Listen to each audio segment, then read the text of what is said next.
Bem-vinda, bem-vindo a mais este episódio. Preciso aqui de um segundo para me recompor deste boost de boa energia. Espero que estejam bem também aí desse lado. Vamos a mais um episódio.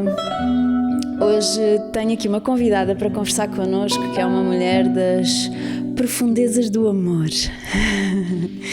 Psicóloga, psicoterapeuta, terapeuta de casal, querida Sílvia Dias, muito bem-vinda. Muito obrigada. Obrigada também por este convite e por estar aqui. Bem-vinda, vai ser um gosto, certamente, esta conversa. Sílvia, olha, eu arrisquei dizer que eras uma mulher das profundezas do amor. Vamos tecer talvez o nosso caminho da nossa conversa por aqui, porque acho que é um trilho que ambas temos em comum e vamos explorar um bocadinho. Então, quando eu estava a pensar, a conectar-me contigo e a pensar no episódio, tinha lido recentemente uma citação de um livro do Papa Francisco e eu senti, olha, isto pode ser se calhar um bom tema de conversa para iniciarmos. Então, se me permites, vou trazer aqui este pequeno excerto que diz assim: muitos terminam a sua infância sem nunca se terem sentido amados incondicionalmente. E isto compromete a sua capacidade de confiar e entregar-se. Uma relação mal vivida com os seus pais e irmãos, que nunca foi curada, reaparece e danifica a vida conjugal. Então é preciso fazer um percurso de libertação que nunca se enfrentou. Quando a relação entre os cônjuges não funciona bem, antes de tomar decisões importantes, convém assegurar-se de que cada um tenha feito este caminho de cura com a própria história. Uau! Então eu gostava de navegar aqui um bocadinho por estas águas contigo. E nem vou fazer uma pergunta, vou-te perguntar qual é o teu sentir sobre esta reflexão. Olha, eu estava-te a ouvir e estava-me até a emocionar, sabes? Porque realmente o Papa Francisco era uma pessoa que eu gostava muito. E acho que ele era um mestre do amor também, não é? Aliás, o amor foi sempre muito associado a ele, não é? O trazer a paz, o trazer o amor, o trazer essa conexão entre todos, e entre várias religiões, entre várias pessoas, Então faz-me todo o sentido, claro. Sim, faz todo o sentido. Porque a infância é o chão que nós pisamos. Nós podemos fugir disso, mas isso nunca foge de nós. Isso é a base onde nós caminhamos. E sendo a base que nós caminhamos ainda hoje, não é? E que no fundo são os pilares de quem somos hoje, acaba por influenciar na relação que nós temos connosco mesmos e também na relação de casal. Relação de casal, e poderíamos até expandir para as relações de trabalho, de amizade, de outro tipo de relações. Mas é fundamental. Uma pessoa que nunca se sentiu amada, como é que ela pode confiar no amor? Como é que ela se pode entregar a alguém? O que é para ela amor? Não é? Uma pessoa que nunca pôde contar com ninguém, como é que ela vai contar agora? Quando todas as suas experiências, as suas vivências foram provavelmente sentidas como: eu tenho que me desenrascar sozinha, eu só posso contar comigo. experiências muitas vezes de solidão, desamparo, de aflição, abandono, que ficam como marcas de trauma que hoje já nem nos lembramos que passamos, mas que estão cá e que são reativadas de uma forma automática e inconsciente perante gatilhos, não é? Vividas nas relações, porque nós só evoluímos nas relações. Se vivêssemos sozinhos numa serra, não é? certo? Eu costumo dizer, sim, claro, nós crescemos, não é? O ambiente traz-nos também estímulos, mas só na relação é que nós nos conseguimos sanar. É na relação que nós, é nas relações que nós temos dor, ou muitas vezes trazem dor, mas também é só nessa dor que nos curamos. Então faz todo o sentido o que ele disse. Sim, e talvez ainda possamos extrair mais algum sumo, sabes? A mim levou-me muito para este lugar de... Também porque isso vem ter comigo, não é? Eu recebo este conflito interno dentro da relação, que é esta quase desumanização que nós fazemos às nossas relações, em tomarmos, e ele diz isto aqui, não é? Nós tomarmos decisões para a vida, decisões importantes, sem que cada um dos intervenientes do casal tenha previamente tido a possibilidade de fazer este trabalho de cura consigo próprio. E eu não sei como é que tu vês isto, não é? Mas é uma dança muitas vezes tão descompassada, o tempo da cura de cada um dentro do casal. Como é que tu sentes isto, Sílvia? Olha, eu antes via exatamente como tu estavas a dizer, não é? Cada um fazer o seu trabalho, só que depois que descobri a terapia de casal e a abordagem que hoje é a abordagem maioritariamente que eu sigo, e também pela experiência de acompanhar casais, eu acho que ambos podem fazer esse trabalho em conjunto e isso vai trazer muito mais fruto. É do género, eu estou a fazer o meu trabalho com a tua ajuda, eu estou contigo e eu posso contar contigo, e é seguro eu poder olhar para as minhas feridas, ir às profundezas, como tu disseste, mergulhar na minha vulnerabilidade e partilhar. É seguro eu partilhar isto e sentir que tu me aceitas como eu sou e que me amas apesar de tudo, e que eu posso pedir aquilo que eu preciso nestes momentos mais difíceis.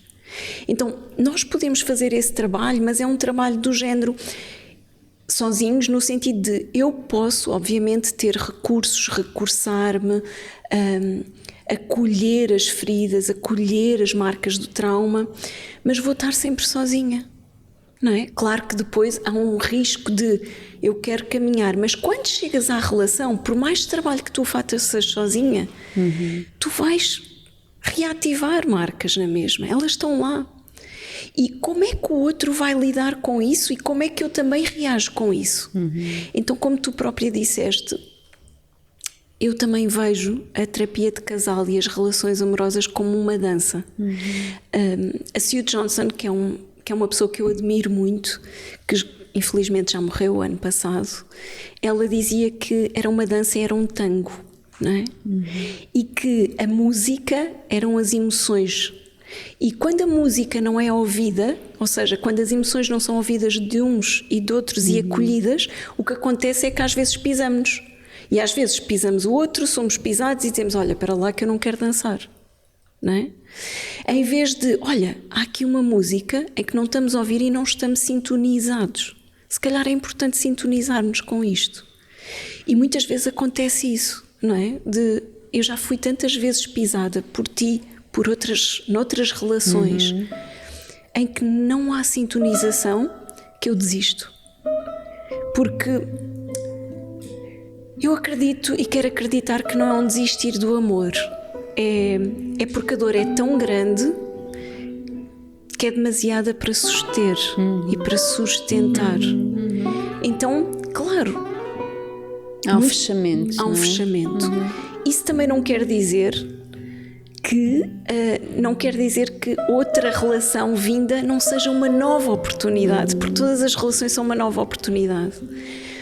Mas eu também sou dessa opinião, que é, sabes, existe muita perspectiva de o amor não é tudo e uma relação não se baseia só de amor. É verdade. Mas se houver amor, tentem. Porque sem amor nós não conseguimos construir os outros pilares, a comunicação, a vulnerabilidade, que é feita de vulnerabilidade, a intimidade, a honestidade, o respeito. Sem amor isto não pode ser construído, porque se não há amor, como é que nós vamos lá meter amor? Estás-nos a trazer, sem eu ter perguntado, estás-nos a dar os guias, os ingredientes, não é? A base. Podes repetir, Sílvia, para nós ficarmos com estes ingredientes que tu trouxeste agora, que precisam de regressar à relação sempre e quando nós os escolhemos, porque também é uma escolha, não é? Claro. Nós queremos fazer essa dança a dois. Podes trazer-nos, na tua visão, Sim. esses ingredientes? Eu acho que, acima de tudo, precisamos da base do amor, não é? Se houver amor, é possível os dois construírem esses pilares. E há vários pilares, não é? O respeito, a intimidade, a honestidade, a comunicação, a vulnerabilidade, a confiança. Existem vários, não é? Eu vejo estes como alguns dos ingredientes principais.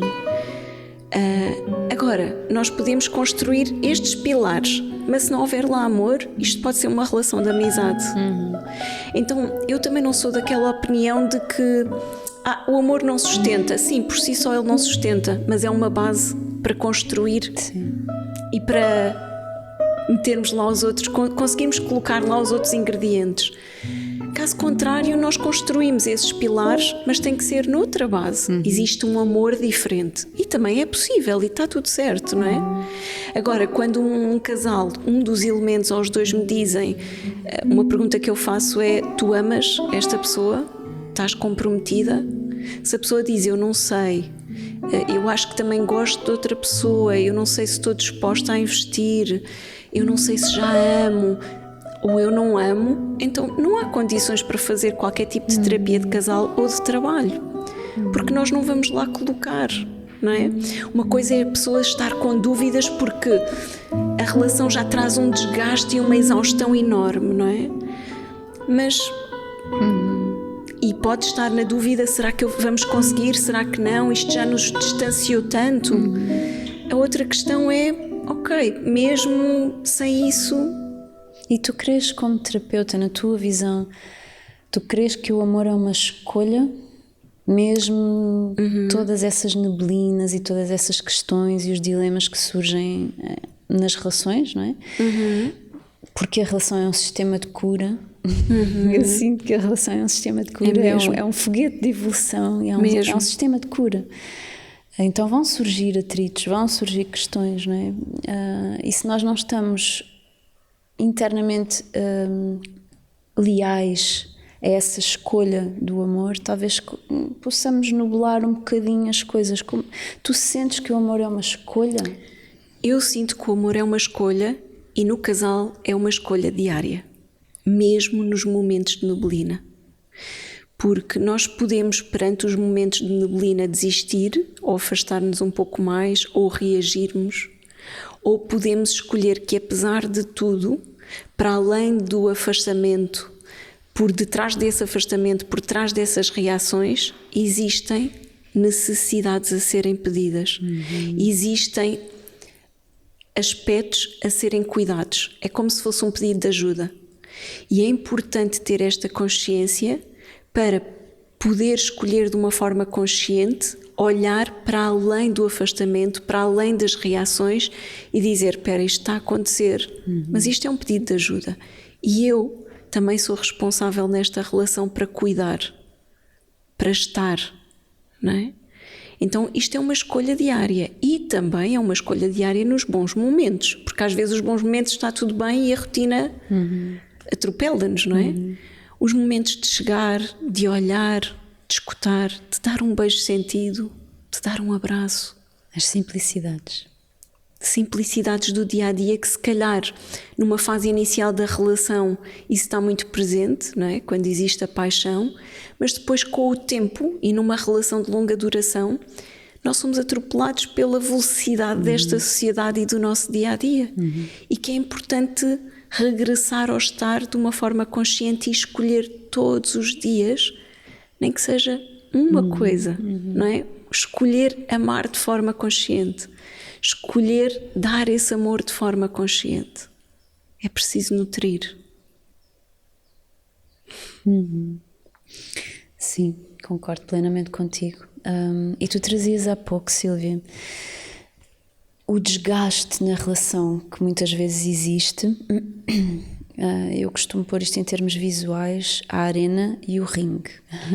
Sabes? Eu sinto que a arena é um sítio que nós precisamos de entrar, de habitar. Ok, eu tive a consciência deste trauma, eu acessei este lugar interno, ou eu percebo que eu tenho que desenvolver melhor este lado, então eu entro na arena para falhar, testar, afinar, não é? Experienciar, experimentar, trazer para a matéria.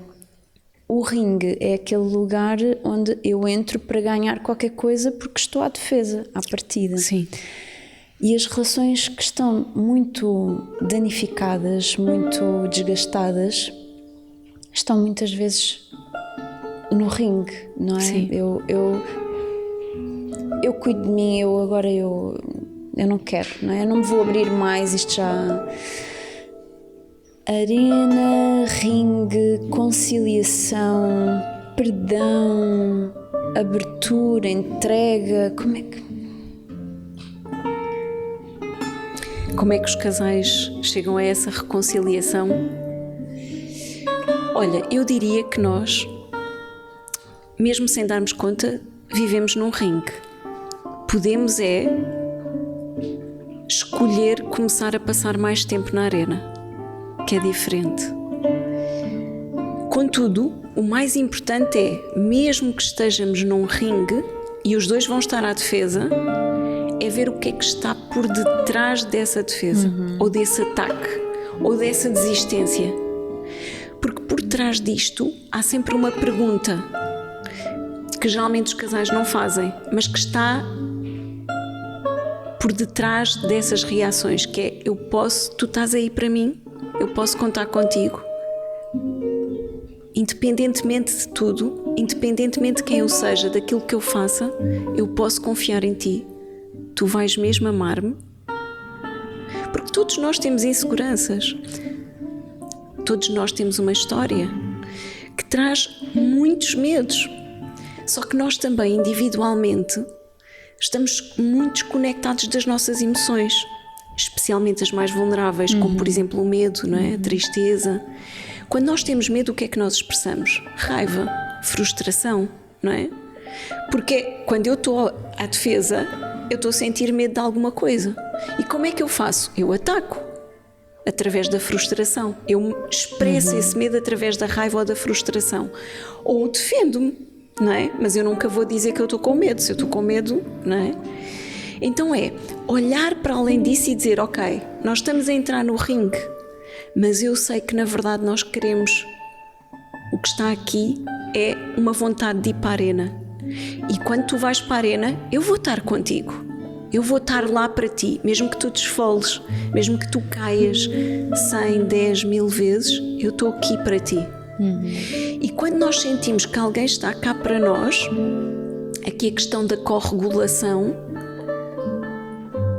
a experiência pode ser dolorosa, mas sentir que alguém está lá para nós, que está presente, que nos dá a mão, o nosso sistema nervoso consegue regular-se muito mais facilmente e de forma mais rápida.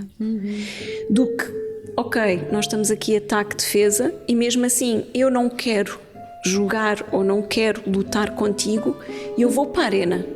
Como é que fica o outro que está no ringue? Eu estou sozinho, a outra pessoa abandonou-me. Novamente pode reativar aqui feridas, marcas, não é? E eu vou para a arena, a pessoa que vai para a arena vai lá estar sozinha. Ela pode se esfolar, pode ser difícil, vai às profundezas. Ela sobrevive, ela tem força. Mas como é que seria ir para a arena contando com alguém ao seu lado que ama e que a ama? É muito diferente, não é? E depois fica às vezes um na arena, outro no ringue, às vezes os dois no ringue, mas em ataque e defesa, e não conseguimos chegar aqui a uma reconciliação. Só juntos é que conseguimos os dois ir para a arena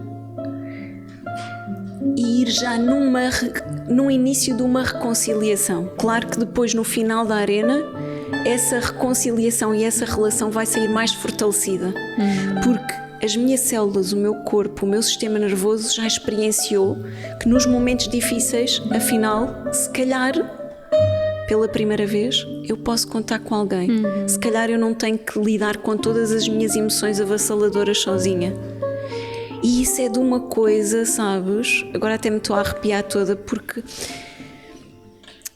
é como os bebés, continuamos a ser bebés em aprendizagem, só que somos adultos. O bebé também não sobrevive sem um adulto, não é? Pode ter todo o leite do mundo, mas se ele não tiver amor, afeto, contacto, pele com pele, nós já sabemos, está provado, ele morre, não é? E nós precisamos das relações para viver. Nós precisamos do amor para viver. Talvez essa aceitação da nossa humanidade e da nossa imperfeição. Sabes, eu tenho questões e é muito bonita esta conversa, porque este lugar quer-te trazer essa questão. Como é que tu vês que um casal consiga tecer essa dança mais ou menos harmoniosa de apoio na cura individual de cada um, estar lá para o outro, quando o próprio ainda está em desamor consigo próprio? Como é que tu vês que isto é possível de ser manobrado par a par? Então, quando nós nos sentimos amados, eu consigo amar-me mais e melhor. Quando eu sou aceito pelo outro através da relação, eu também me sinto capaz de me amar melhor e mais. E já há estudos, temos desde há 35 anos, não em Portugal, infelizmente, mas temos investigações e meta-análises desde há 35 anos que mostram que quando nós temos uma relação em que nos sentimos nutridos, confiantes, amados, melhora uma data de coisas. Saúde física, cardiovascular, imensas em termos de saúde autoimune, etc. E depois em termos também emocionais, se eu tenho uma relação em que me sinto amada, em que eu posso contar, eu vou para o mundo a sentir mais segura, mais confiante, mais livre e a amar-me mais. Então nós não podemos desenvolver ou criar amor nós próprios sozinhos sem uma relação. Nós precisamos do espelho do outro e do vínculo com o outro para nos revermos e olharmos e acreditarmos e desenvolvermos e construirmos sempre algo. O ser humano não é feito para viver sozinho, porque ele morre sem relações. Então como é que ele pode crescer e desenvolver o que quer que seja sem vínculos? Não é possível. Começamos inicialmente o bebê pela mãe, a relação com a mãe, que é indissociável, e depois começa, eu mãe, depois começa a conhecer o pai, não é? Há esta triangulação, e depois, mais tarde, começa a reconhecer outros vínculos e estabelecer outros vínculos, não é? Que também vão nutrindo, mas a mãe e o pai são fundamentais, porque são, eu digo mãe ou pai, ou alguém que possa criar aquele bebê, não é? A mãe pode não estar presente, o pai também não, isso pode influenciar, mas também podemos ter figuras que representam aqui as figuras de amor, de cuidado, de afeto, não é? E tudo a partir daí começamos a compor a casa, digamos assim, pelo menos a base da casa, e só a partir daí é que nós conseguimos construir o resto. Sozinhos não sobrevivemos. E isto em adulto é igual, é exatamente igual. Nós vemos ainda hoje, e também está provado que, por exemplo, um casal de idosos, e até lembro-me muito disto, não é? Eu vivia numa aldeia até aos 18 anos, e eu lembro-me de um casal que andava sempre junto, um casal de idosos, não é? Trabalhavam no campo, etc. E ela morreu, a senhora morreu, não é? Já velhinha, etc. E ele, passado pouco tempo, acho que foi 3 semanas, 1 mês, não me recordo bem, morreu também. E a minha avó dizia uma coisa, minha avó dizia-me, ele morreu de amor. E eu já, uau! Porque ela morreu, não é? Bem, aquela coisa um bocado fantasiosa, mas sempre fiquei a pensar nisso. E hoje já se sabe que quando falamos de idades avançadas, idosos, seja o género masculino e feminino, há diferenças entre géneros, mas há uma probabilidade que isso aconteça, em que quando existe a morte de uma pessoa, o outro acaba por viver, mas muito menos tempo. E este morrer de amor parece que é mesmo verdade. Esse lugar que trouxeste, não é? Da corregulação, essa palavra é tão importante nós trazermos aqui, não é? Nós percebermos, vincar no fundo toda a tua mensagem, que é nós não estamos aqui para estar sozinhos, para fazermos a nossa trajetória sozinhos, não é? Ainda que em determinados momentos precisemos de estar connosco próprios e assegurarmos-nos a nós próprios, porque esse também é todo um tema, não é? Como é que eu ganho independência de mim para comigo própria estando dentro de uma relação? Como é que eu me diluo no amor estando eu própria vertical em mim? Esta pode ser boa para navegar, mas como é que eu me diluo no amor estando vertical em mim? Não é? Fazendo com que esta corregulação, na verdade, não seja um sistema de dependência. Onde eu não me encontro comigo própria, comigo próprio. Eu vejo muito isto em sessão, não é? Chegam mulheres, se calhar tu também tens esta experiência, porque estávamos aqui a falar em off que também és peixes como eu, então somos duas mulheres sensíveis à partida, e eu trabalho com mulheres muito sensíveis, criativas, artistas, empatas. Então eu recebo este lugar e eu tenho isto na minha história também, este lugar de somos mulheres muito sensíveis, mas também somos mulheres muito intensas. Não é? Sim. E o que é que nós vamos atrair? Nós vamos atrair um parceiro com as mesmas características, que pode ter ali uns contornos que parece que não é bem assim, mas nós, por espelhamento, por ressonância, vamos atrair isto para a nossa vida. E o que é que acontece? Acontece que dentro da nossa sensibilidade, muitas vezes nós entramos em relações, o típico, o empata narcisista, e vou ter aqui alguma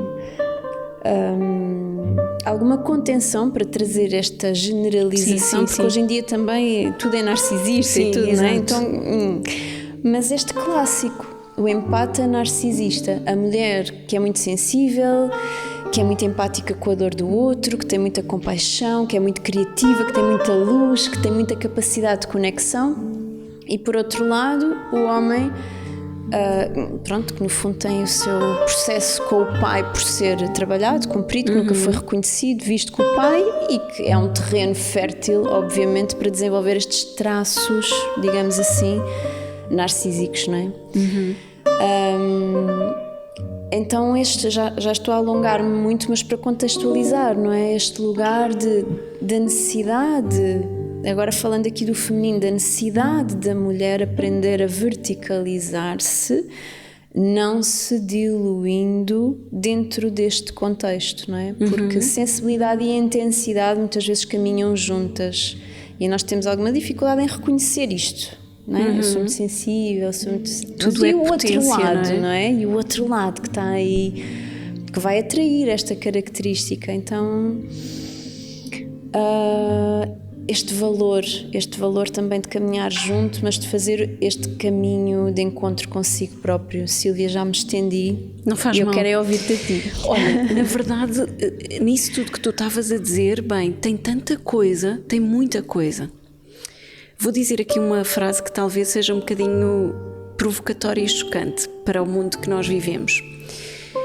A Sue Johnson dizia uma coisa que era: quanto mais assumires que és dependente, mais independente te tornas. O que é que ela queria dizer com isto?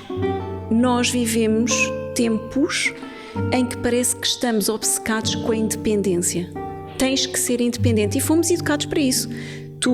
Tens que estudar, tens que ter um bom trabalho, tens que ter... Não podes viver dependente. E nós vimos os exemplos das nossas mães, muitos deles, que era do género, ok, casar é isto, estar numa relação, então não quero, tenho que ser independente. E mesmo no autoconhecimento, no mundo do desenvolvimento pessoal, há muito esse foco. Tens que sozinha autorregular-te. E eu concordo até certa parte. Onde é que entra aqui a questão desta frase da Sue Johnson que eu trouxe, não é? Quanto mais assumires que és dependente, mais independente te tornas. Não é dependência de codependência. O que é que isto quer dizer? Claro que se nós estamos numa relação de codependência em que eu não faço nada ou que a minha funcionalidade do dia a dia, de tudo, é afetada e vai depender da relação e do outro, claro que isso não é saudável, não é? E aqui é importante a pessoa olhar para isso e trabalhar isso. O que é que aconteceu na história? Ou mesmo trabalharem os dois um pouco isso, não é? Em conjunto, à medida que vamos trabalhando isso. O que é que ela queria dizer aqui com dependente? Dependente quer dizer interdependente. O que é que isto quer dizer? Quanto mais tu assumires que tu precisas do outro, que nós precisamos do vínculo para sobrevivermos, mais tu vives em paz com isso e em aceitação e mais livre vais para o mundo. E melhor do que isso, quando tu sentires que estás numa relação, que és amada, que és aceito por aquilo que tu és, que podes ir para o fim do mundo e que aquela pessoa tu sabes que está à tua espera, quando tu voltares, independentemente de quando voltares, tu vais mais segura para o mundo e isso traz-te liberdade, traz-te confiança, traz-te segurança e traz-te liberdade. Era neste sentido que ela dizia isso. E é verdade. Nós quando vamos, por exemplo, para o fim do mundo ou dar uma viagem, não sabemos quando volta, não sabemos quando regressamos, o que é que vamos fazer? E o outro diz, pá, faz o que tu quiseres, eu estou aqui quando tu voltares, quando tu decidires. Nós sentimos-nos seguras, temos um porto seguro, podemos sempre voltar àquele porto seguro. Ele existe mesmo numa distância física, não é? Quando nós vamos e não temos ninguém à nossa espera, que nós amamos, não há vínculos, mesmo que eu vá, eu sou livre. Eu sou livre, é verdade, sou independente, mas como é que eu me sinto nessa liberdade? Sem ter ninguém com quem eu possa contar, que eu possa ligar, que eu possa partilhar, não é? Havia um autor, há muitos anos atrás, que falava sobre esta interdependência, ele chamava-lhe de dependência efetiva. E ele dizia assim, nós, seres humanos, quando conseguirmos estabelecer esta interdependência, ou seja, eu trago esta interdependência, mas esta dependência efetiva, vamos verdadeiramente ser pessoas mais saudáveis e viveremos muito mais tranquilos connosco mesmos. O que é que era a dependência efetiva? Era ser capaz de pedir ajuda. E ele dizia que isso era um sinal de grande força e de grande saúde, sinónimo de saúde emocional. Que é quando eu estou a passar por um momento difícil, eu não tenho que o viver e resolver sozinha. Eu posso pedir ajuda. E essa coragem e também partilhar essa vulnerabilidade era sinal de grande força. E nós, na verdade, seres humanos, seres de vínculo, é importante que nós caminhemos para essa interdependência que é, eu vivo contigo, eu preciso de ti, preciso de vínculos, não é um vínculo de amor, mas eu não sou dependente ao ponto de não conseguir viver na minha funcionalidade do dia a dia, não é? Ao ponto de eu precisar de ti para tudo, para conseguir viver, fazer as coisas mais básicas, estar com amigos, ir às compras, sair, ir trabalhar, que às vezes também acontece isso, mas que existe aqui uma questão, até uma relação quase de controlo, não é? Na relação. Então, isso, estamos a falar aqui a dependência como interdependência e não codependência, que aí temos que olhar de outra maneira. Nas relações em que temos aqui traços mais narcísicos, pode haver riscos, eu não diria, eu não vou dizer de codependência, mas de quase vivermos preocupados com o outro e cuidar do outro e estar para o outro porque nós sentimos a dor do outro. Mas é importante também, lá está, esse de, ok, é a dor do outro, eu posso ajudá-lo na dor e vai ajudá-lo, mas eu só posso ajudar na dor. E eu ajudar na dor já é muito, não é? Sem perder o meu centro, sem perder a minha verticalidade. Quando o outro também sente que tu estás lá para ele, na ajuda da dor, ele também vai ficando sentindo-se cada vez mais seguro e confiante que pode contar contigo. E não vai precisar, se calhar, tanto que tu estejas ali para sentir a dor. Ou seja, isso acaba por, de uma forma muito natural, abrir caminhos de maior liberdade na relação.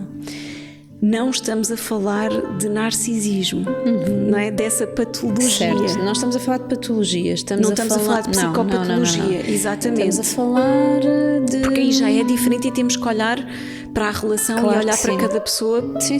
Não estamos a falar de patologias, estamos a falar de uma dinâmica muito presente em mulheres sensíveis e profundas, e quando o seu processo de cura, de reencontro com a mãe, não é? Se a mulher tem o reencontro com a mãe por fazer, o homem tem o reencontro com o pai, são os dois chavões, não é? Para cada um de nós.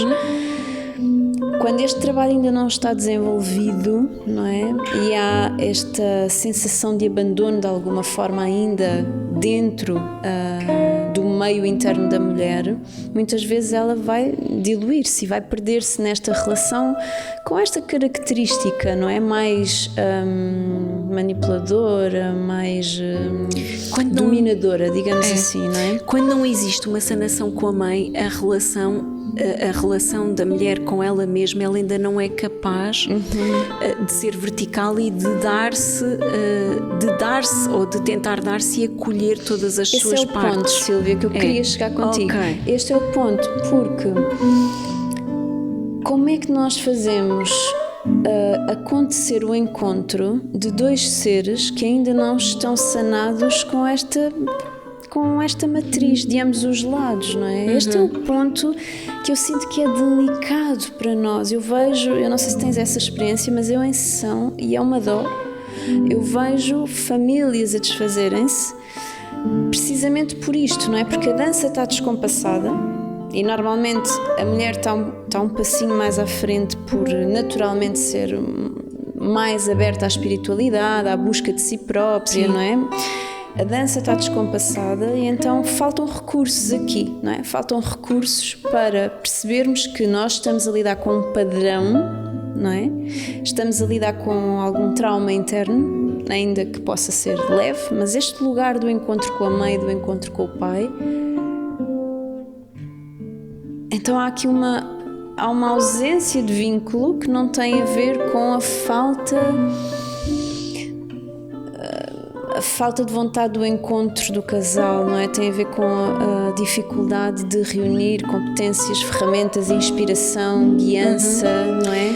Olha, eu nesses casos aconselho mesmo terapia de casal.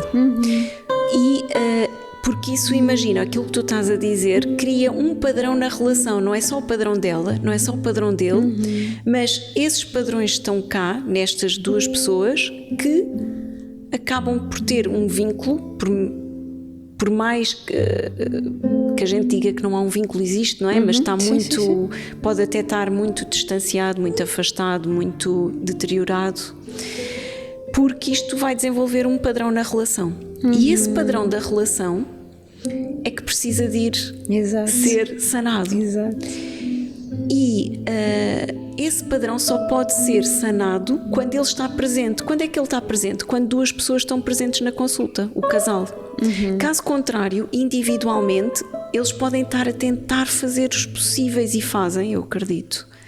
Só que eles estão a olhar para o seu padrão e ao mesmo tempo a tentar trabalhar a relação que têm com o outro. Só que a relação não está lá só a percepção que ela tem segundo o seu padrão da relação.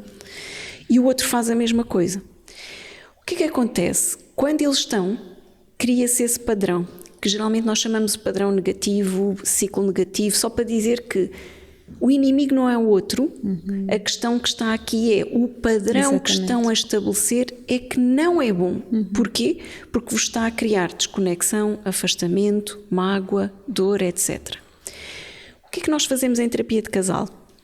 Olhamos para este padrão quase como se fosse o inimigo no sentido de em vez de eu entrar num campo de batalha e culpabilizar e atacar o outro, nós temos é que estar juntos e ver o que é que está a acontecer aqui e juntos, porque só juntos é que vão consegui-lo, combater, entre aspas, não é a palavra certa, este padrão que está na relação. Quando eles fazem isso, existem aqui várias fases, não é? Precisam de... Porque muitos deles não sabem o que é que acontece na relação. Ou sabem no sentido reativo. Só veem o ciclo reativo ou o padrão reativo, que é muito a questão da raiva, da frustração, do ataque, da defesa, etc. Nós depois temos que aprofundar isso. O que é que está mais profundo do que a reatividade? Temos que ir um pouco à vulnerabilidade. E ambos...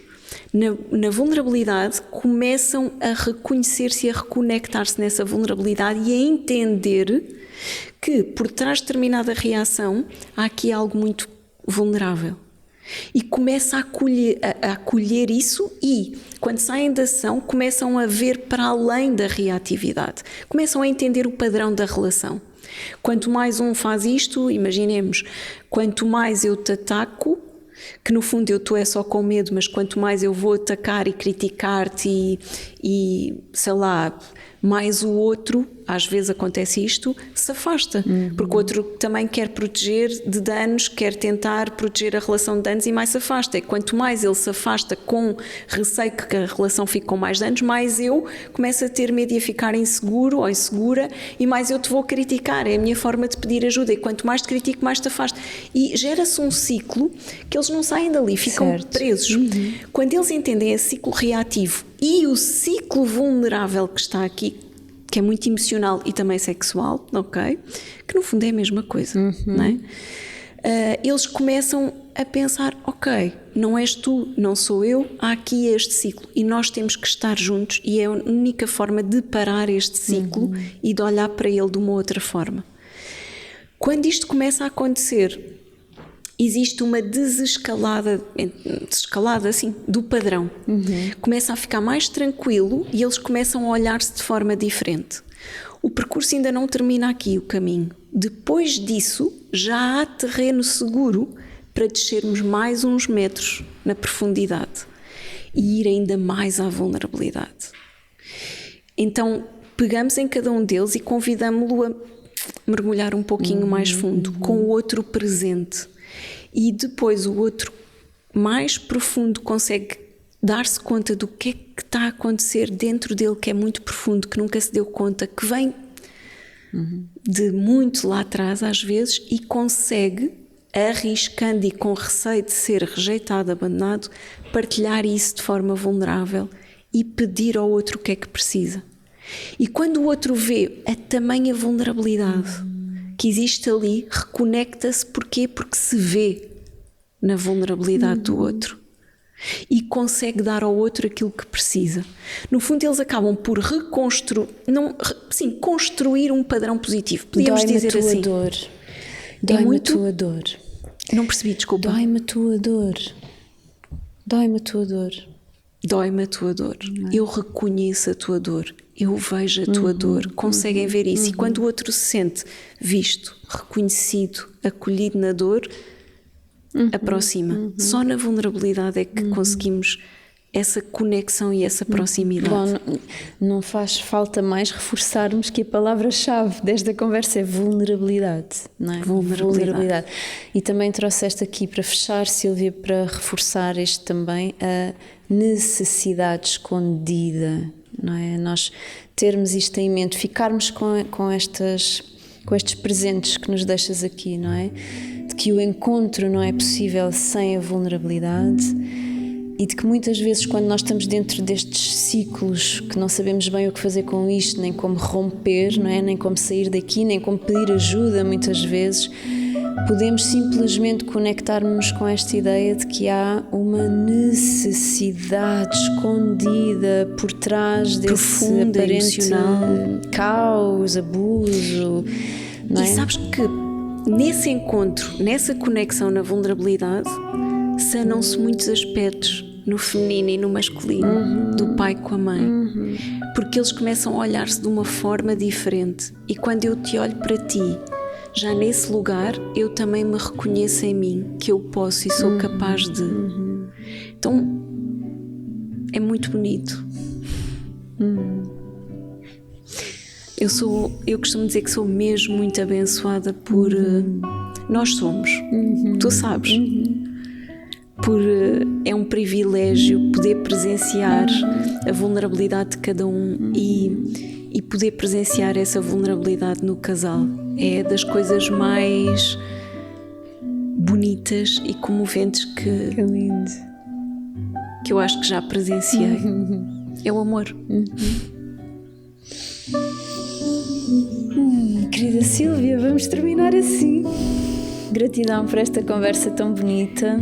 Tenho a certeza que vai abrir muitas portinhas, muitas janelinhas em alguns corações. Gratidão mesmo. Grata eu mesmo. Quero deixar também um agradecimento muito grande à Câmara Municipal de Almada, ao Solar dos Zagalos, por mais uma vez nos acolherem neste espaço tão, tão bonito.